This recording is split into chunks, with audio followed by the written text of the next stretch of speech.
I think we're live. Hey, everybody, welcome back. 50 Toasts. This week, Willie Griswold, the new kid over at Bob and Tom. Let's do some housekeeping. The big announcement. It's this week. I only do one of these a year. Virtual comedy show, a new hour. I've been working my ass off on this. I'm very excited about it. It's some personal stuff, some storytelling, anecdotal stuff. You know, I'm a joke writer. I'm trying to write about me, and it's fucking hard.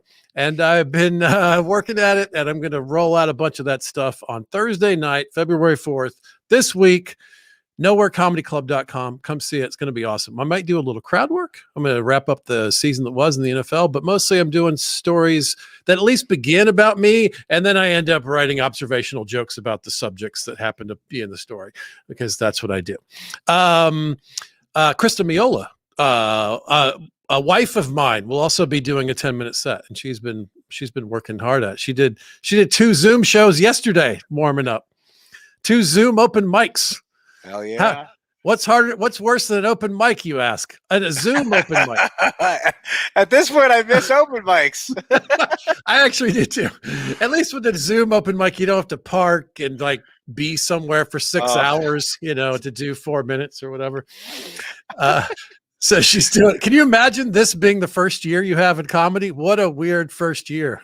Dude, I had buddies that were doing the conservatory at Second City in Chicago, and they didn't stop. They were doing online classes, and they were doing online graduation shows. Wow. And it's just, what are you going to do? My goodness. It's a tough time to be getting right into it.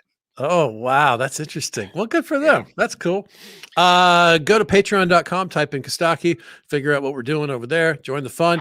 Come join us at All Pro Lines, your favorite social media outlet, whatever that is, at All Pro Lines, football comedy, and you can join and write jokes if you want, but there's no pressure. Tom Griswold likes to lean on the you write the jokes part. That's only part of it. You can just come and enjoy the jokes. You don't have to feel like you have to contribute, but you can if you want. We do 50 Toasts in this space, 9 p.m. every Tuesday night. Next week, I just booked him, Jeff Dye. It's funny, we mentioned Jeff on the show the other day.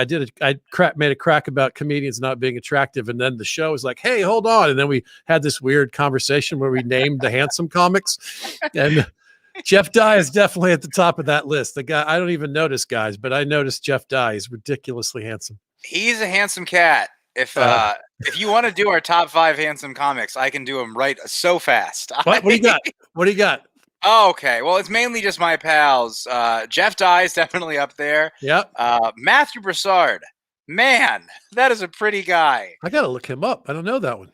Oh, he's a really great comic. Right. I believe he's out of New Orleans. You keep talking. I'm going to look him up. Oh, yeah, go ahead. Texas, L.A. Now he's in New York City. I worked with him one time. Very funny, very handsome. He has a Comedy Central special, half hour, the whole thing. Egads, he's handsome. Okay. Isn't he? Yeah, isn't he? Yeah. And he's great. And he's self-aware. He'll do like a look-like joke, and he'll, I'm not gonna do his act on your podcast, but that's probably best. He's definitely self-aware. All right. Well, then you got to think. Well, and then there's guys like, I know he's like Kevin Hart. That guy is just, as far as the jacked factor is concerned. Yeah, okay. But he's like Kevin Hart. He's very. Yeah, but I don't know. I think if I'm going over to Fellas, I'll take a small one. I might just put him on my backpack. Have a fun night, me and Kev. that phrase is gonna haunt me. Just a small guy to hang out with. Yeah, I hear you. He's the greatest. Don't let me interrupt your list. I'm interested. This is interesting. Gosh, I said handsome comics. Now I'm gonna go a little more closer to like local and my friends. Okay. Gosh, okay. Who's like I bragged. I said I could do 5. I could rattle off 5 easy. They said Nick Griffin on the show. I mean, he's a grown up now. He's not a kid anymore, but he's got a good square face. He's got a good looking boy. Yeah. To me, when I think of a New York comic, I think of Nick Griffin. Yeah. I think of the guy in jeans and a black shirt. Right. I don't know if he smokes, but he's smoking cigarettes in my head for some reason. Stands there. It's words, not energy. It's fucking good writing, and I'm not acting anything out. And dude, I'm not doing any improv. Yeah, right. I watched a clip of his the other day, and he's just so damn funny. He's one of the best. He says joke making fun of stoners, and just the final line is, "There's more stoners than regular people." That he just goes, "We didn't even call them stoners anymore. You know what we call them? People." Yeah, Nick Griffin is my current example of what do you got to do. I mean, he's been on TV. He's been really good consistently for 20 years. It's he's one of those like, what do you got to do? Yeah. Well, I mean, he's the best. He's the guy that I said it already. He's like a New York comic. Yeah. He's the guy. He's going around. He's doing spots. He's working on he's like got that little bit of neurotic, kind of like Woody Allen almost thing going on. Right. That's right. He's got a TV set ready to go, and then when he taped that one, the next one's ready to go, and then he's working on another one. He's got another one. He's prolific and good, man. Yeah. Absolutely. Did I miss the announcements? Oh, Quick Snaps, the podcast. We do that on the Quick Snaps platforms Mondays at 7:30. Wrap up weekend that was in the NFL. We're doing at least one more and probably a few more. Just like while I was waiting for Willie to jump on, there's some news broke that maybe there'll be a trade between the Raiders and the Texans for their quarterbacks. There's going to be more and more and more crazy quarterback movement stories coming up. So we might be doing more quick snaps than we're used to this offseason. Anyway, a bunch of people jumping in. Some of our regulars, Rigsy, Schultz. All right. This is nice. Tony. Ron Milford jumped in. Ron Milford's got a question for you. We could start with that. What do we got? All right. Well, let's give you a proper intro. It's Willie Griswold, everybody. This guy is he's very funny. I have known he's the new regular. Is this the right thing to say about you're the new regular on Bob and Tom, right? I guess, yeah, cast member maybe. I'm not exactly sure. I don't have. They didn't give me business cards. I wish I knew what the hell. You don't have a title.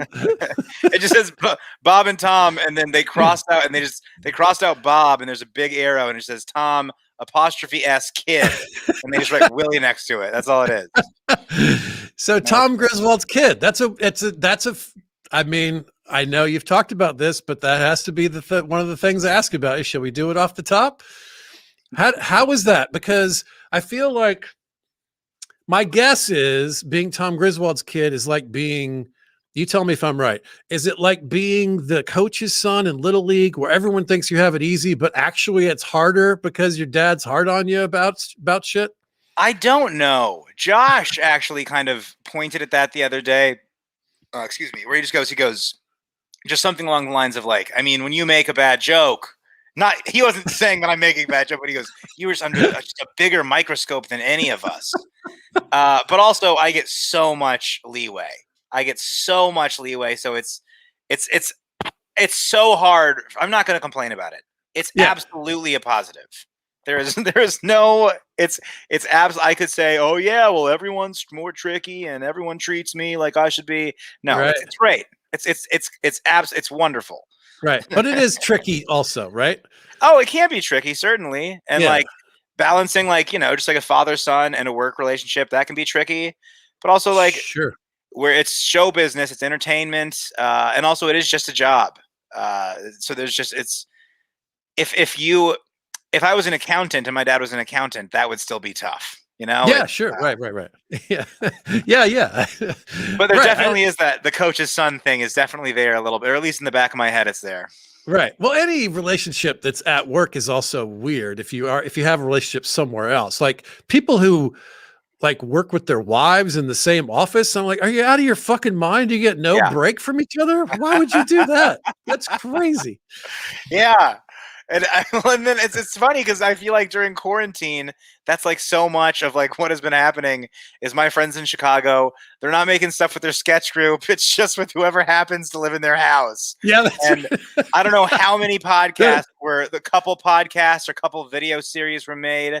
I know like Rosebud Baker and her husband has, I can't think of his name.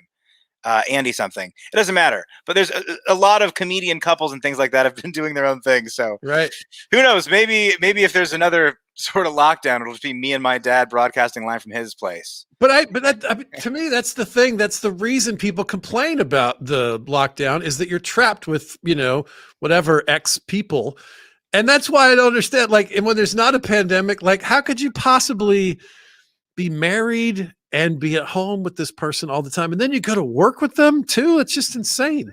I mean, at least take separate cars. I mean, forget about the environment for a second and just have your own commute. Have your own fucking thought for a half a second.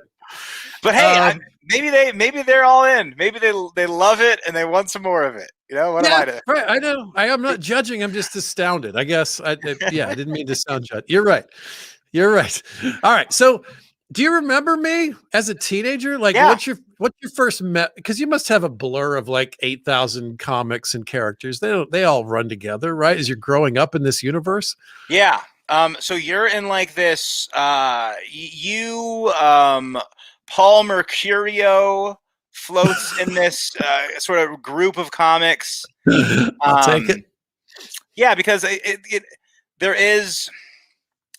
I'm trying to think. Like when I was a kid, the comics you meet, like I met Carlos Mencia in the green room. All right. I met Kevin Hart after Soul Plane. Okay. Because he almost made it, and then he almost made it again, or whatever. You guys were the same height then? Exactly. Yeah. Same height. Well, and then that is the funny thing is like, I was a kid, so I couldn't appreciate it. So like, sometimes it's Peter Frampton, who? I don't care. I'm just in the green room. Yeah, of course. Right. Yeah, that's the weird, fascinating thing about your life to me. No, but yeah, man, I definitely remember you come. I always remember longest name in show's business, biggest name in show business. I think my dad is just has this odd fascination with you and your name, and it wasn't just on air. You're one of the guys that makes it into the household discussion as well. You're out of the air. Yes. Oh, all right. I didn't realize that was a club. I didn't know that was a club, but I'm happy to be in it. Yeah, I don't know. There's I keep trying to think of a bad example, and it's not that I'm not trying to shit talk anyone. I just truly can't think of a bad example. Oh no. So here's another guess that I have about your life, and I might be wrong about this too. I feel like athletes and actors, they often come from families that are athletes and actors, right? Sure. The Del Curry, Steph Curry thing. Right. Some of that's going to be, in athletes, especially, there's some DNA involved. But I feel like a big part of it is just being around the family business, and something that seems impossible to an accountant's kid seems possible to an actor's kid. Yep. Do you feel like you have that situation where you just grew up where this is what you do? You tell jokes and you write jokes and you do radio. That's what happens. That's what someone does in life. Kind of. When I was growing up, music was always my thing. That was always my focus. I was in bands in middle school, and in high school, I kind of just got like too obsessed with my friends and going out and all that kind of stuff. So I stopped the music thing a little bit, but comedy wasn't really on my radar. I thought I was funny, but only conversationally funny. I was funny in like trying to make my dad laugh around the dinner table funny. And that's so much of where I think me being funny comes from, or me trying to be funny comes from. And if me and my dad and my brother are at dinner tomorrow night, we're still doing the same thing. We're still trying to get the last laugh. If my dad gets a laugh, we're trying to get a tag in there, If someone says a bad joke, they repeat it, and my dad goes, "Oh no, I heard you the first time." There's definitely a lot of that. But comedy, honestly, I did not think I was going to do comedy at all until my older brother Sam started doing it. Okay. He started doing stand-up. I wanted to be a writer. When I was 18, I was an English major, and I think that was just because my dad was an English major, and I had to check something. And I figured, hey, he'll like it if I do one he did, I don't need to give any excuse then. So I knew I wanted to be a writer, but I did not know there was going to be any comedy aspect of it until I was like 21, when I got very into listening to comedy podcasts. And I got very into improv and Parks and Rec. The big thing for me comedy-wise was I read the Tina Fey book, where she talks about going to Chicago and Second City. And then I was like, I need to go. People that do comedy go to Chicago. And then that was great. I was going to ask you about Chicago. So Sam went too, right? Both of you guys? He was ahead of you? Sam lived in New York City. He went to NYU for college. Okay. And then he moved back home to Indy. And then I think he did like some weekend clinic things at Second City. But he never did like a full move there. He did. I think he maybe did like some one-off classes or like maybe like a weekend intensive or something. I know he Okay. was in the building, but he was never up there. Never lived there rather. But yeah, honestly, it was not till my brother was doing it that I was like, oh, this is a thing that I can do. What This are you is talking about? something You grew up in the Bob and Tom Green room. It didn't occur to you till I I like didn't I don't know what it was. I didn't see myself performing in that way. I did plays in school. I did the musicals in school, and I was in a band, but I didn't get the stand up element. I tried to be funny when I was the singer in my band, but I never got the pick up a microphone and just I never did the open mic. And when I was 18, my best friend Mark, who I did comedy with in Chicago, he went to the open mic at Crackers in Indianapolis, and I didn't go, and I didn't want to go. Like there was a time when like I was 18 and my friends were doing comedy, and I was like, yeah, I don't think this is for me. I think I like music. Oh, I mean, at that point when I just wanted to go to Colorado and ski and goof around, party, whatever. right. Um, and then it was sort of on the decline of that I was like, oh shoot, I don't know if I have any interests. I don't know if the only thing I like to do is hang out with my friends. I'm 20. I better figure this out.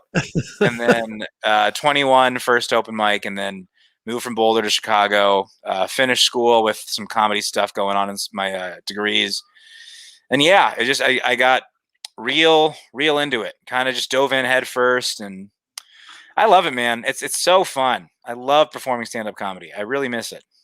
Me too. Oh, so how much road did you do? Were you like really out there knocking around, or it was sort of transitioning from college and weird one-nighters and guest sets all over the city and alti rooms and Yeah, so the Alti rooms, and then if I was doing like multiple sets in a night in Chicago maybe happened one or two times, but usually it was like one spot in a showcase and then like a reserve spot at an open mic that I'm like treating like it's a showcase spot, you know?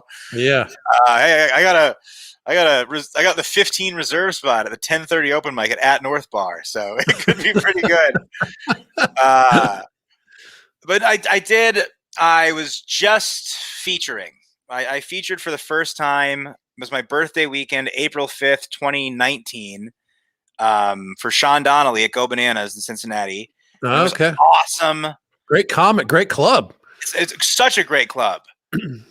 There's that bar next door, and then on the Saturday night there was like this like group of like dad age guys playing cover songs. It rocked. It was the best. It was one of the most fun weekends of my life, and the sets were good. My sets weren't terrible. I was terrified because I'd done 25 minutes before, but I did it on like a one thing where I was co-headlining with my friend, and it was at a restaurant that turned into a comedy club on Friday nights. Kind of thing. So like I'd done 25, but Very familiar. I mean, and this point I was 3-4 years into stand-up. I had my whole notebook on stage with me, and I was going through everything I ever did. And then basically like a year after that, I think that was May of 2018. Then almost a year later, April 2019, I'm featuring, and it went real well. Ah, that's great. I had a lot of fun and things, and I had good sets, and my set was, it was like, I was so worried that it was just going to seem like me doing like 4 different open mic sets combined together. Right. Yeah. It actually seemed thematic, and I was riffing, and a guy heckled me, and then I called him short, and everyone loved it, like that kind of thing. That's your memory? I called him short. Oh, I will say though, this guy, I'm not joking. I listen to the audio of that set sometimes. This guy was the shortest He stood up, and he was short, and he was wearing cargo pants they were denim cargo pants with an elastic waistband. And I made some joke about having too many descriptors about his shorts. Yeah, it was a fun night, man. You always remember those specific riffs. You know what I'm talking about? Yeah, of course. That's great. I love the phrase co-headlining. What my friend Tom, who jumped on here, Tom Simmons, we did a dueling one night. They booked, instead of booking a middle and a headline, they were trying to save money, and they basically booked 2 middles, and they called it dueling headliners. And Tom goes, yeah, because no one would come see 2 middles going long. That's basically what it was. Yeah. Well, this was so embarrassing because I was in Chicago. I was a couple years into comedy, and then this guy who actually runs really good shows in Muncie, Indiana, this guy Kyle Buck, he was just starting to run these showcases at this little bar, and he reached out to me because when he was 16 and I was 12, he was my like counselor in training in my summer camp cabin. CIT, I remember. Yeah, exactly. Yes, and we like wrote a song together. I really bonded with this guy, and then I just never thought about him for a decade. And then one day he reaches out. He goes, "Hey, I heard you're doing stand up. I haven't talked to you. Would you want to come do this show?" And this is in like February. And I'm getting okay. You know, I'm getting a few showcases around Chicago. I think I'm getting good at comedy. And I was like, yeah, I'd love to do. He's like, do you want a headline? And I was like, sure, I can definitely headline. I can do I can do that. I had probably 20 minutes. I was like, I can write another 20 in 2 months. Easy. And then of course a month goes by and 6 weeks goes by. And then I had to call my friend Tim McLaughlin, who's a comedian out of Indianapolis, he's in New York City now. He's the greatest. One of the funniest comedians there is that I know personally. I called him. I was like, "Hey, man, can you open for me? I'm supposed to be headlining this place." And I was like, "I need a ride there, but I'll split the money with you." He's like, "Yeah, of course, I'll do it. Don't worry about it." And then the day later, I had to go, "Hey, can we actually co-headline?" And then a day later, I had to call and go, "I just think you're doing 20 more minutes than I am. There's no way I can do this." I completely panicked. But it was that show. It was so fun though, because it was one of those things where he was driving 4 hours just to do the one show. And I remember the Pacers were playing in the playoffs, so we got the Pacers were playing in the play. We got to watch that, and then I just bombed. Tim had a great set, and then we had to drive back. That's all very familiar to me. It's different. Right? It's different facts. It's different situations, but the whole feel of it makes me miss the road, man. It's cool to hear. And then that's the funny thing is that like that sounds like a kind of very fun but sort of unideal comedy night when you're looking at it from an ideal perspective. And now I'm going, I would kill for a one-off gig in Muncie. Are you kidding that's me? Right. Yeah. Give me that. Right. Where you get to talk and breathe on people and shake hands after and just have a normal life. Oh, it seems so nice. It's the best. All right. So talk to me about being the new guy. Forget the dad part. It seems challenging to come into a dynamic where it's already set and everyone knows their roles and everyone knows what they're doing. And I actually struggle, even though I've been on there like more weeks than not for 13 years, I still feel this sort of delicate balance between deference and jumping in and going for the joke. How do you handle that? How do you do that as the new guy? So I started calling in this year on my birthday, and it was April. And I would do these segments, and they were really stupid. They were all weed related, basically. And the segment that ended up kind of working, like one was, I'm going to name 3 things, and 2 are weed strains, and 1's a villain from a Marvel comic. Okay. And that was kind of fun, kind of game. Yeah, it's kind of silly, but it didn't work. But the one that worked, and I think that made them want to have me call it again, was this game that I used to do I used to run a show at Laugh Factory in Chicago. It was a pot themed show called Highly Recommended that was on Sundays at 4:20. Of course it was. Yeah, you know. And then we played this silly game called Cheech Chong or Chimichanga. And it's just a multiple choice question where the answers could either be Cheech Marin, Tommy Chong, or Chimichangas. And yeah, that's it. And so it's question 1. This Canadian actor, it's Tommy Chong. Yeah, to question 2. This person was in Wolf of Wall Street. It's Cheech Marin. Question 3. This deep fried burrito. And it gets a big laugh. And so I did that, and then I called in like every week, and then twice a week with a version of that game. And then Chick was in the hospital, so I had to come fill in for Chick while he was getting surgery done, getting taken care of. And those 2 days where I was filling in for Chick, sitting in his chair, it was really fun. And I don't think I did well. I don't think I did that well, but I remember having at least one good line, like literally just maybe one good line. And then maybe even in my head, I want to say I even got some look from Josh being like like, okay, that's nice. Which it probably was not real. Josh probably go, Griswold, you're delusional. But no, that worked, and then shit came back, and then I was just background. My dad thought that he might need and end up taking a day off, so I was just hanging out. But I was in that little back room, and then basically it worked really well because when I came in, they didn't change much of anything. Everyone was separated because of COVID. Christy was in a little room. Pat was in another room in another building. Now we're all a little closer together, but it was really strict, and there was only 4 people in the main room. Right. And so I was just kind of in this little back room, and it was great because it helped me find my pacing, because everyone would have their conversation with each other. And Josh couldn't look at me. My dad couldn't look at me. I could kind of make eye contact with Chick. So I would really need to wait for a place to put my line in, and then I would get it in. And then, and because of that, if it works, great, little laugh. And then if not, I kind of snuck it in right before we were transitioning out of it anyways. So no one could even hear me bomb, kind of thing. Yeah. So I think initially, I think being in that little room helped me figure out where I can throw in a line or two. And that's the other good thing is it's like, it's almost kind of like not like a D lineman in football. You can run forward and you can like make a bunch of noise. And if you get a sack, that's great. But if you don't, like you don't have to defend passes. That's not your issue. You know, I feel like I have this perfect position where I get to go in there. I got to be silly. I got to let things fly. And then if it messes up, I'm not the host. That's not really my fault. Yeah, that's right. So yeah, I feel like I've been put in this position where honestly anyone can do really well because the show is the show's good. It's a good radio show. They didn't need me, and I'd like to think that I add something, and maybe they need me now. Oh, but right. I know that's not true, but I like to think I like this because the show is sort of complete in a way. I get to come in there and put my little spin on it, and then hopefully that brings some good energy. Maybe I bring a little youth. Maybe I call my dad out a little bit, which right. Yeah, all that's key. Yeah, that's exactly why you're there. Right. And then that's the other thing is that I know the show, that I listened to it growing up, and I love the show.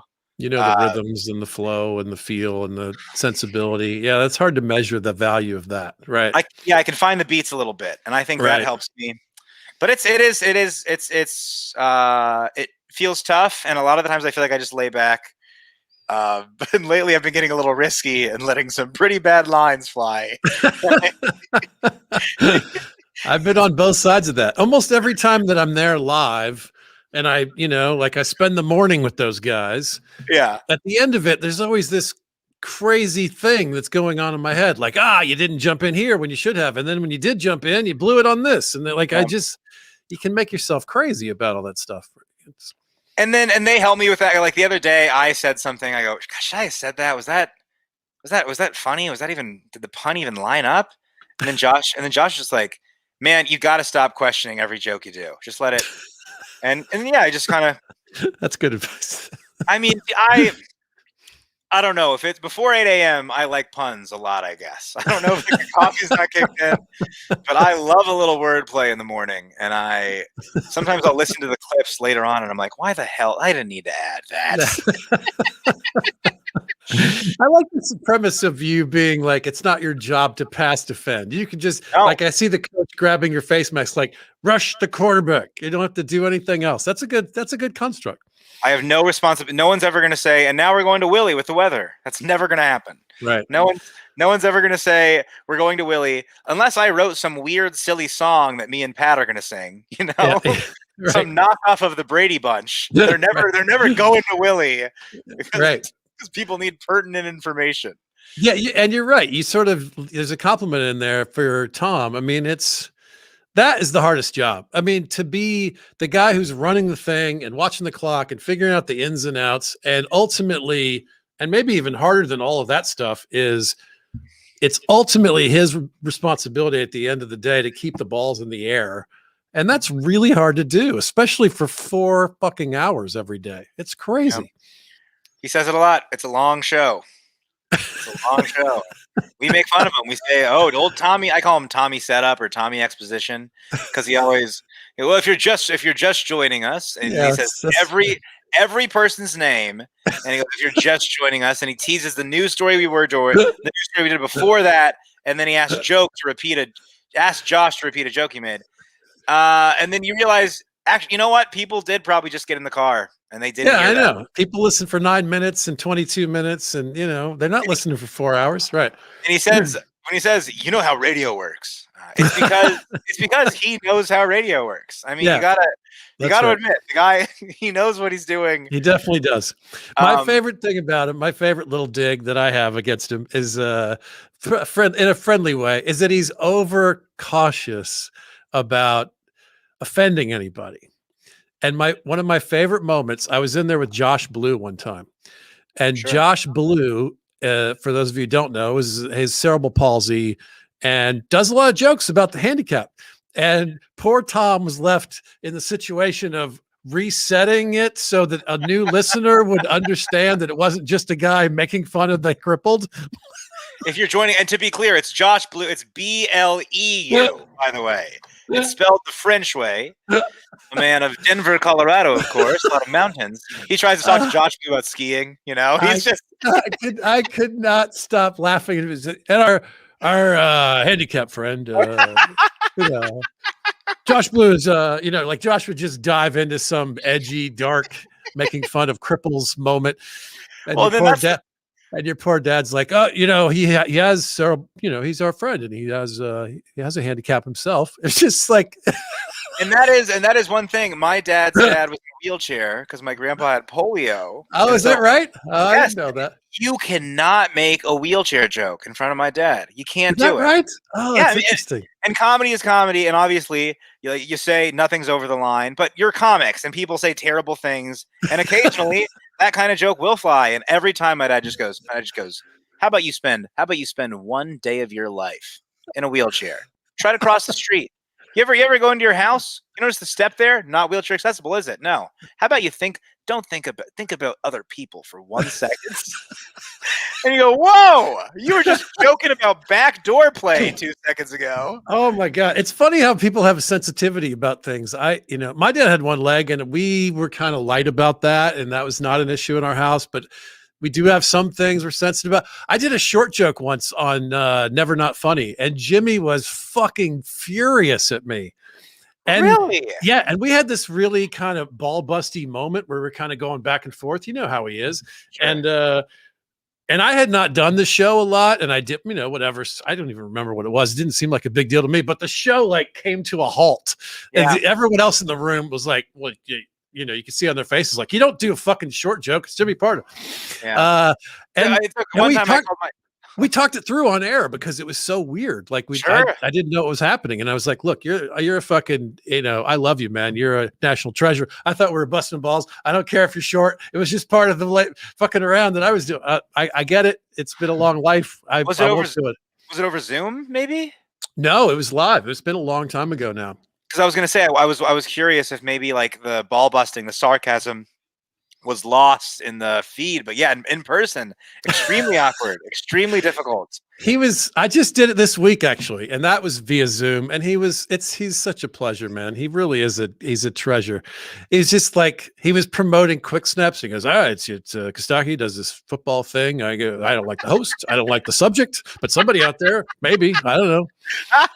You got to do your football pun somewhere. This is where you put them. Okay. All right. Fine. He's the best, man. So funny. He's so funny. All right. I got more questions for you. So you went to Chicago for a while, and then you came back, and now assuming there's a lift in the craziness of the world, will you be doing stand-up again and remain on the show? Is that the goal? Hopefully. Yeah. I studied like screenwriting in college with a comedy concentration. I still want to do all that. I like all the comedy, but for now I'm pretty locked into trying to just focus on the show. I want to try to get good at this. This is a tough. It's definitely its own thing. Yeah, that's right. Just because you can ski doesn't mean you can snowboard. I know that it's still jokes, it's still writing, it's still preparation, it's still performing, but it's so different. Like, it's so different having, like, comedy is done it's like dive bars and, like seedy clubs or whatever. It's weird doing comedy and there's, a coffee room and it's early and I'm still getting used to it. But at this point, I feel like I've really been doing this almost, just hour wise, longer than I was doing stand up because I was in Chicago. I'm Yeah, working on that's right. 4-minute sets every night. I'm working on open mics and showcase sets, trying to cram those in. And when I'm on air, I'm getting 4 hours a day. So it's great at sort of building that 10,000 hours. And I do like the sort of consistency of this, that it's always there. There's Right. not open mics every night. There's not always going to be shows. You're not always booked. Right. But for now, it's seen every Monday there's a radio show, and I like that aspect of it. Yeah, that's cool. I got a question. Years ago, before the show was on TV for a while, your dad came to one of my stand-up shows at Morty's, and it was a fun show. And after the show, I'm hawking some CDs, and I'm standing next to him, and people are coming up to me and they're shaking my hand. They go, "Oh, we love you on Bob and Tom," and fucking Tom is right here, and they don't know it's him. Am I right in thinking that he has the perfect level of fame in the world, or am I exaggerating that people didn't know him if they just saw him? I think you're exactly right, and no one ever knows who he is unless he talks. Right. That's Yeah, the voice. The voice is the big giveaway. What a great way to be famous. I think so. Well, and that's the other weird thing is my dad. I know my dad's very successful. I don't really. I've never considered him famous, just in the way that he's just my dad. Right. Which that's like, I feel like that's sometimes when I talk about my dad, I feel like a little kid part of me coming up. You're like, what do you mean he's famous? That's my dad. Right. Yeah. Right. But everyone has that about their dad, whatever they do, right? You always think like, oh, my dad's stupid and doesn't get, he doesn't get it, whatever. But also, I was also the kid that when I was in Miami and I saw the radio towers, I thought that those were the radio towers from my dad's radio station. Like I was like, oh, he's got tall towers. He's real important. So I definitely, but yeah, I think you might be right. He has the perfect level of fame. I think my older brother used to say that Ben Folds has the perfect level of fame, and I think maybe that's agreeable. Yeah, right. Niche fame, where you're not like accosted in a grocery store, but you can sell tickets to your art.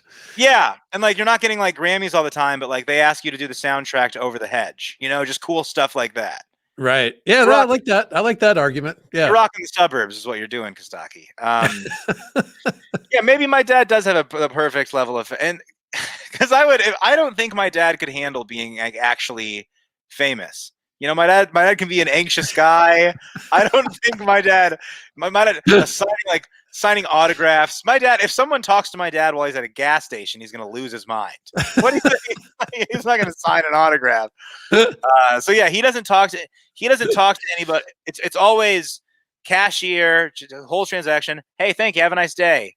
And when he hits that, thank you, have a nice day, they hear that perfect American broadcast English based out of Cleveland, Ohio. And they know it's the man.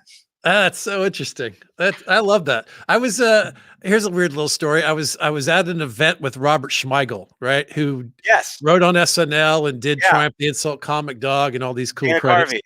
And there was a weird moment where everyone kind of went away and it was just the two of us. And I go, this is a really nice event. And then there was a pause, and then I just went for it. I go, for me to poop on. And then I'm like, I'm sorry, man. It must. And he goes, no, nobody knows who I am. That's so fun. Like, so Schmeigel is another one of those sort of like sneaky famous guys where most people don't know who he is. Well, yeah, but like, what do you want to be? Do you want to be Schmeigel? Or he was like head writer and on SNL with Dana Carvey, where everyone, they see it. I'm doing church, lady. Oh, what do you mean that? So yeah, he's a genius, right? Beloved by your peers, but not mobbed by anybody. I would take that. That's a good situation. Yeah, and I think my dad loves his job so much, and he loves everybody he works with. I really think he was born to do what he's doing. Absolutely, no question. Your dad's like he's the quintessential like drop dead at work guy. He's going to be there to the very end. There's no retiring. He's not going to go. What is he going to? He's going to quit and then not get up. It's going to drive himself crazy to not work, right? When I was a kid, he always said that he wanted to be a professor that taught a class where you just read the newspaper, which is, I want to teach people how to read the newspaper. We're going to get it. And Kostaki, they're going to be real newspapers. No damn phones. Right. I could totally see him saying that. No, yeah, he's the greatest. He really is the greatest. I don't think he just loves working. Right. That's what I mean. My mom was that way. On the Yep. other hand, my mom surprised everybody by retiring and has been enjoying retirement. So you never know. I mean, if you think my dad's a menace now, just wait till he retires. He is going to be on homeowners associations. He's not going to adjust to the time change. He's going to be waking up at 6 a.m. knocking on people's doors. You know, I have no clue what he'll be doing. So he probably should work forever just so he doesn't have to retire. For the sake of the public, we shouldn't let the man retire. Now, all right. Ron Milford asked this. Does the humor come from growing up in the Bob and Tom universe, or are you and the siblings naturally funny? Can you even draw that line? Is it possible to separate those out? All my siblings are so funny. My sister, both my brothers, all my little sisters. Wow. They're all really weird and funny. Because that's the family pastime, is sort of joking around the table and going for the laugh. And there's a lot of ball busting. Right. There's a lot of there's ball busting to the point where we have to have a conversation. You know, there's ball busting. Okay, I know, just it's not on Christmas. Okay, not on Christmas.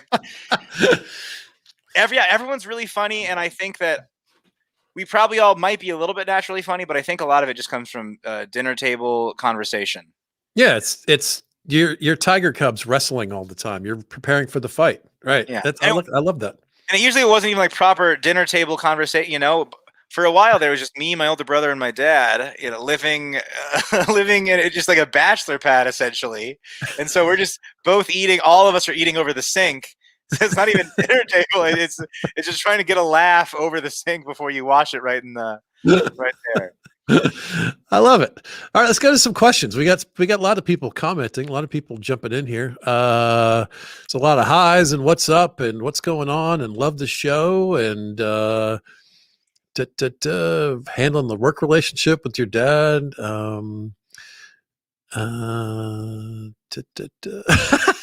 Jose says, Willie, do me a favor. Tell your dad to shut up at some random point during the show. No real reason. Just tell him and do it and see what happens and put the blame on me. All right. That's good advice for you. Jose? Jose, yeah. Okay. Tom Simmons is in here listening along. Kostaki, obviously not a Kevin Hart fan. No, I think Kevin Hart's great. He's just a different cut of comic. Yeah. I mean, he's Kevin Hart's fantastic. He is a monster at what he does. Absolutely. Yeah, because he's a movie star now. It's a whole different. Yeah, it's a whole different thing. Kostaki loved the hat and the show. Yeah, all right. John Riggs says, Willie, who's your biggest influence in comedy? I mean, not even to be cheesy, but I have to say my dad, and I have to say Pat. Oh, Pat, that's interesting. Yeah, well, just because the songwriting and the silly songs, he got me a lot of that. I want to say Chick, but I have not found Chick McGee as funny as I have in the last year. I've really just come around to fully appreciate Chick McGee. I think when I was a little kid, I couldn't appreciate it. I kind of felt like it was him against my dad. And now I think that I've maybe changed sides in an odd way. And then to go off the show, when I started, I listened to a lot of the long form comedian interview podcasts. I really liked Pete Holmes, and he was very silly, and he also was kind of tall, or he was taller than me, but he was kind of tall and kind of chubby. So right. And I could kind of see myself in him in a little bit of way. And so he was a guy that kind of helped me figure out. I think when I started, I was probably just entirely ripping off his jokes. I must have been, you know. That's interesting. I totally see. I wouldn't have named that, but I totally see that as a connection. Like that your style wise, in terms of like writing smart but earthy and sort of youthful. You know, it's a little like conversational and kind of gritty 20-something style wise. You know, I see that. Yeah, I like that. And then Chris Farley. I think every big guy growing up, I think you love Chris Farley. Even though it's not a stand-up, but you know, you gotta. Yeah, he's amazing. Well, I have a question about that. Somebody told me somewhere along the line that your dad was saying something about comics coming in, they're not prepared, they're not doing the work, and you were like gave him a talking to about the nature of podcasts, and they're used to doing podcasts now, and so they're more conversational and less jokey, and you got to give them a second. Is that true? And how interesting is that? If that's true, that there's a whole new world of comics who are used to doing podcasts first, then radio. That seems so backwards to me, but I'm a grown up. We're a different generation, I guess. There's a lot of comics that don't listen to morning radio. Oh, There's a that lot I of totally get. there's a lot of comics that don't wake up before 10:30. I know, but you're And still dragged to do the radio when you're working the Funny Bone at wherever. I mean, that's still a part of the gig, whether you like it or not, right? it could have just been in my circle. A lot of my friends, I was only working like road stuff because I was from Indy, so I had roots here, and I kind of knew like the clubs a little bit. In Chicago, you're not getting the featuring. You're not doing morning radio. It's all showcasey stuff. And if you get morning radio, it could look different. Most things that are doing are podcasts. Really, I feel like from my era, it's like podcasts where you're trying to emulate the Mark Maron thing or the Comedy Bang Bang thing, or I don't know if you know the podcast like Come Town or Chapo's Trap House. A little bit. There's Come town, there's a little bit. yeah, there's a lot of guys about my age that are trying to do their version of those shows. Right, Just like in the early 90s, there were a lot of radio shows trying to do their version of Bob and Tom. right. And not to say that those are the only things people rip things off of. Sure, sure. Uh, but Yeah, that makes sense. I just think a lot of younger comics, they don't get that sometimes you're going in and you need to give setups. You need to not give setups, but you need to know that you're doing jokes. Right. Sometimes people go, "Hey, I'm going to go talk to Bob and Tom. I'm probably Right. going to talk to them about doing open mics in South Dakota." Yeah, yeah, And yeah. then they're gonna Right. get all mad, and they go, "No, that's what I've been used to doing this whole time." Well, podcasts are good for a different kind of thing. They're a different, like you were saying, it's the 500 meters versus the 100 meters. Like it's a different race, and most of the time, it's not the same guy who's good at those two things. Yeah, and there's an ethic in podcasting that's a little more about being earnest and you're having a conversation and you're being real and it's not contrived. And if you bring that to a radio scene, I could see that being like, well, yeah, all that's delightful, but that wasn't funny and we're out of time. You know, Yes. like- One time I was telling some story on air, and it was going nowhere, and maybe I was even starting to embellish details to go for a laugh. And then Josh goes, "Hey, well, maybe you should talk about this on the podcast. Maybe you should take this to pod." And I got such a kick out of it. So funny. Josh is great. I'm Oh, glad he's a part of the whole scene. He's been a great addition. what a funny guy, and he's been incredibly. Everyone there's been so nice to me. He makes me laugh a lot. Sometimes I'll text him at 2 p.m. being like, "Hey, just thought of the thing you said this morning about trains." That was a good. It was like you made a conductor pun. Right. You snuck it in there. I really dug that. That's a great compliment. That's all right. We got lots of people saying the love Willie, love the show. Thank you. How far a drive is it from Eau Claire to Indy? There's a question for you. You should know the answer to this, Chicago boy. Eau Claire, Wisconsin? Yeah. What is that? Is that 2 hours from Chicago? If it's 2 hours from Chicago, then it'd be 5 hours. I'll buy that. It's about You might three be able to from cut Chicago it to Indy. off. You might be able to skip Chicago altogether and cut down somewhere a little bit.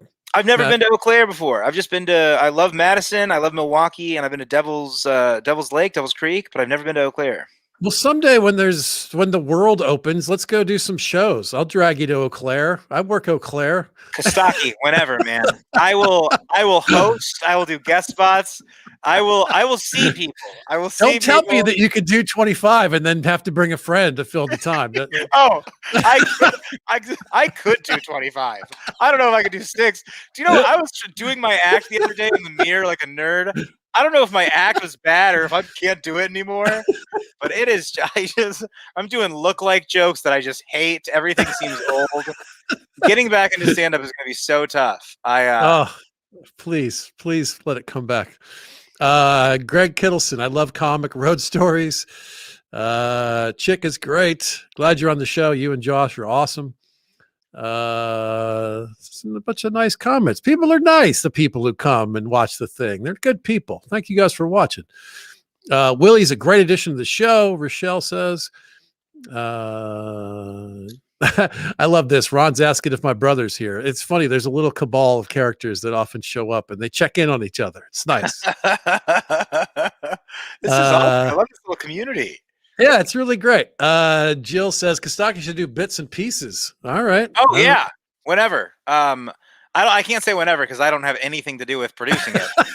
I'll talk to Jason. All I do is show up and I listen to jokes and then I laugh and talk about them. But I'll talk to Jason and we can get you on there. There's a couple other characters who are saying they love that. I haven't listened to it yet. I like the idea. I just haven't had a chance to listen. I used to listen to podcasts all the time because I was on a subway or on an airplane or driving a rental car for 6 hours to Eau Claire. And now I'm not doing any of that stuff. Yeah, man. You know what I'm doing? I got an exercise bike and I listen to podcasts and I do that. I got exercise bike, podcast, sports center, and the little fake workout class in front of me because I need my dumb brain to be distracted by as many things as possible so I can stay on that damn thing. Yeah, I'm with you. Because whenever I'm jogging, I'm in a constant state of thinking, I wish I weren't jogging right now. It's good. You just got to get it. Stay on Hey, Willie, your sound is still good, but you got blurry. I don't know if something changed. Oh, I do? Let me give this a little tweak. Again, the sound is more important ultimately, but... Am I still blurry? A little bit, yeah. Huh. And you weren't blurry for the first 50 minutes. Perfect. This is good. Let me give it a little rub down again. You can do. You think you touched it with your nose when you were laughing at one of my hilarious jokes? That's probably what happened. Probably. I'm a big, I'm expressive. You should see me around magicians. I stand up, I walk out. It's crazy. Jill says I saw Josh Blue at Red Rocks. That's a fucking weird combination of things. Wait. Can you ask Jill? Was the opening for Chappelle? Because I saw Josh Blue at Red Rocks. Oh, that's. Red Rocks, it's fucking outside. That's a terrible venue for comedy, right? You would think, but it was Chappelle, and he had done no press. It was right after he left. He just came back. I remember this very well. I hadn't done stand up, but I was getting super into stand up. I did my first open mic 2 months after this. Me and my friend Phil went on what was our senior year of college, but I, of course, didn't graduate from the University of Colorado at Boulder. Fine university. I was there for all 4 years. I took some semesters off. I explored creatively. Yeah. Whatever. I can't even talk because I went to Boulder. I ruined it. Yeah. I love Boulder. But I saw Josh Blue open for Chappelle there. Red Rocks is a cool venue. Oh, it's so cool. Okay. Well, maybe Jill will chime in and answer that. That's cool. I worked with I took a gig working with Chappelle about 6-7 years ago before he was gigantically huge. I don't know. He was great. It was great to hang and just watch him work. He was warm and hilarious and earthy.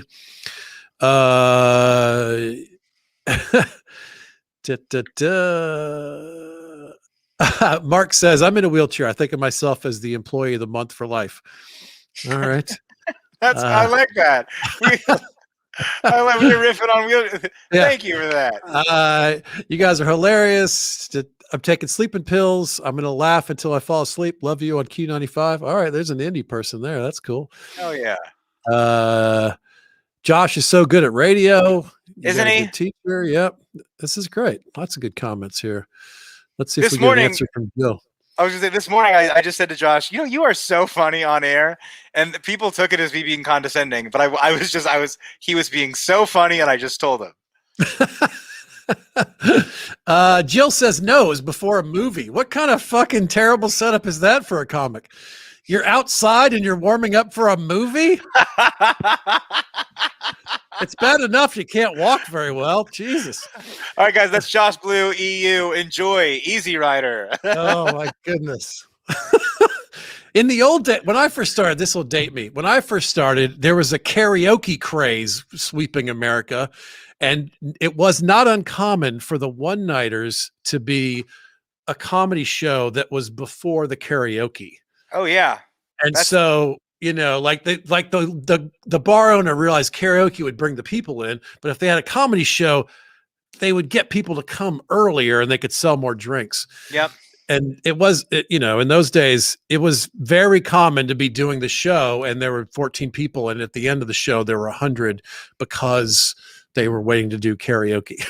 It's not really plan A for being a comic.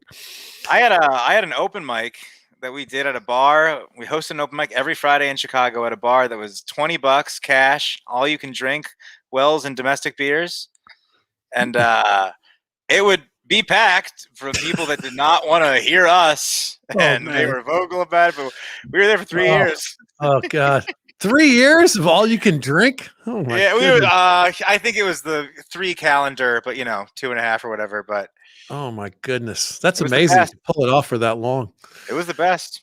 Oh, wow, that's cool. For me, the hardest ones were working like whatever, like the Holiday Inn at Vidalia, Georgia, the Tuesday night, one nighter kind of thing, because invariably they would have regulars who were there every night and wanted to be there and talk to their friends, and they didn't know there was a comedy show. Yeah, that was the best. And then you have to shush them from their natural instincts. And then they're not only are they not watching you, now they're mad at you. Yep.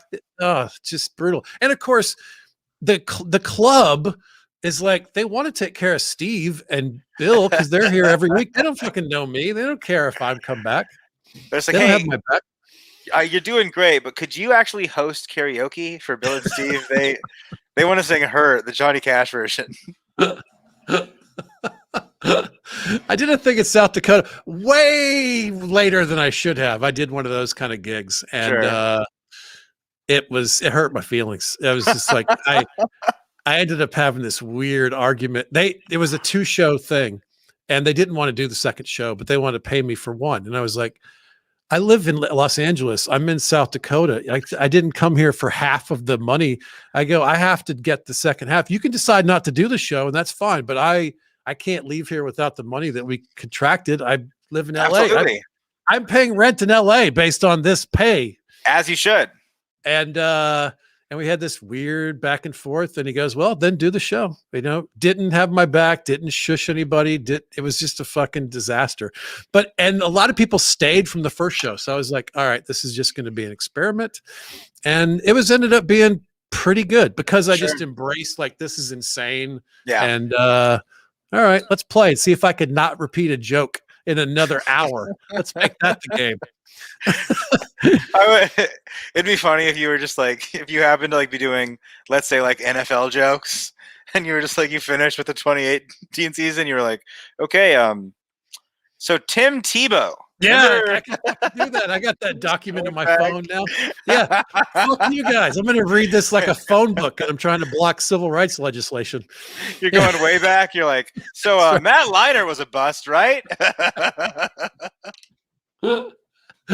I totally have those jokes. I could absolutely read those if I needed to. One guy's like, I like this guy. He's doing topical Matt Leiner material. I'm into it. Very topical. Let's send him up shots, baby. We love Matt Leiner. Go Trojans.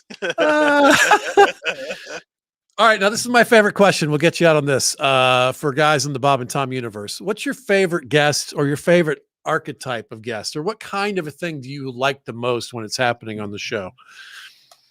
I think the thing the show does well, featuring, I love it when great stand-ups come in, and then there's this thing where the people in the room start tagging up a joke that's done on stage, and then the comic can kind of go in and still get the last laugh, but he's like riffing on his feet. Right. I love that. And then music comedy, Godwin, Tim Wilson, of course, is huge for me. And then I also like my favorite thing that the Bob and Tom Show does is a super silly bit that's incredibly overproduced that requires string players and a conductor and a horn section. You know when like they do like the songs that are about farts, but there's a whole band that plays under the song? That's my favorite thing in the whole world. That's interesting. I love overproduced silliness. And then the last thing, and then Dean does these really punk rock like overlapped vocals. Like he made one this morning about my dad always talking about into butt and stuff. He also does it in the song Shirtless Girl. It's Shirtless Girl is on next week. You can find, and it's him overdubbed over himself. And that's kind of the opposite of doing like a TV theme song, but you're framing it as this low production, kind of cool. I don't know. I love the Dean songs as well, is what I meant to say. Well, it's a lot of answers. I like it. It's great to talk to you, man. Well, I like the show. Great to talk to you. Thank you so much for having me. This was you're so absolutely much booked. fun. You're absolutely booked to go to Eau Claire. So when they reopen Eau Claire and we all have shots in our arms and the world is, we'll go do something somewhere. We'll drink some Spotted Cows. Look at you. Yeah. I love it. Favorite beer. I'll drink. That's your favorite beer? Yeah. I had a great day in Milwaukee. Milwaukee is a good place to drink beer. They make it there. They love it there. Like I say, one more thing. I went to Milwaukee. I ordered a Spotted Cow. I got 2 beers, and she goes, "This is how 1 beer is 2 beers here." And I go, "This is the best town in the whole world." You ordered 1 beer. They bring you 2 beers. It was this. I don't know. It was the coolest bar in the whole world. They did it to my friends too. I promise. You sure you weren't high? This is a misremembering. We don't have to talk about that, Kostaki. Oh, Play it so cool. That's what I heard. Heard you did some bits. We'll talk about that next time. We'll do a new one. It's great to talk to you, Willie. Willie you. Griswold, everybody. Let's put the banner up here. I didn't do it the whole time. I suck at this game. Here we go. So Willie is on Twitter at Willie Griswold and on Instagram at Willie.Griswold. You'll find him. You figure it out. Griswold's with an O. That's the only tricky part. Yep. Is that the same as the Griswolds from the thing? It is the same as Clark Griswold. Okay. But people always put an A in there. Is that right? They constantly. Yeah. Okay. Well, when your name's Economopolis, you pay attention to these kind of details. You look it up. We try to get it right. You pay attention. You're awesome. Okay, everybody. Come back and see us next week. We'll have Jeff Dye in this space. What else can I tell you? Oh, definitely go. People say, like, what can I do to help out comics when there's no shows? Buy tickets to the virtual show. It's only $10 if you buy it in the next hour or so. The early bird tickets are ridiculously cheap, and the regular tickets are not pricey. And you're home, you're not buying drinks, and you're not paying for parking or babysitting, and you can drink your free beers and sit on your couch, and there's no DUIs.